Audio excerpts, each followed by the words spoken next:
ეროვნული გამოცდები უნდა გაუქმდეს. მოდით ვიდებატოთ კრისტი ანასტასიას წინააღმდეგ. ვნახოთ, ვინ გაიმარჯვებს დღევანდელ დებატებში. აირჩიეთ თქვენი პოზიციები.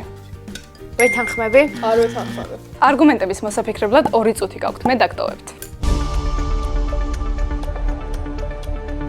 პირველი რაუნდი. მოვისმინოთ ანასტასიას არგუმენტი. ანასტასია, შენ ამისთვის მხოლოდ 15 წამი გაქვს. ეროვნული გამოცდები მოსწავლეს მხოლოდ ტესტებით აფასებს. არადა ტესტებით ვერ გაიგებ, რამდენად კარგად აზროვნებს მოსწავლე ან რამდენად შეუძლია გუნდური სამუშაო. არადა რეალურ ცხოვრებაში სწორედ ეს თვისებები ფასობს.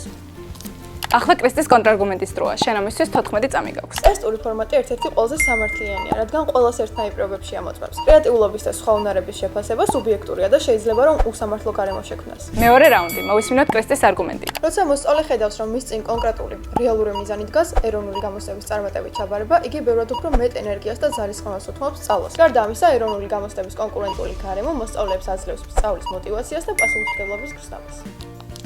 ახლა ანასტასიას კონტრარგუმენტის დროა. ანასტასია, შენ ამისთვის 14 წამი გაქვს. მოსწავლეს შეიძლება მოტივაცია სხვა მეთოდებითაც დაებადოს, მაგალითად ინტერესებზე და დაფუძნებული სწავლით. ეროვნული გამოცდები კი უკიდურესად სტრესულ გარემოს ქმნის, რაც პირიქით მოსწავლეს მოტივაციას უკარგავს. შენ უკვე ორივე მოდებატის არგუმენტები მოისმინე. გამარჯვებული შენ უნდა გამოავლინო. კომენტარებში დაგვეწერე იმ მოდებატის სახელი, რომელმაც შენი აზრით გაიმარჯვა.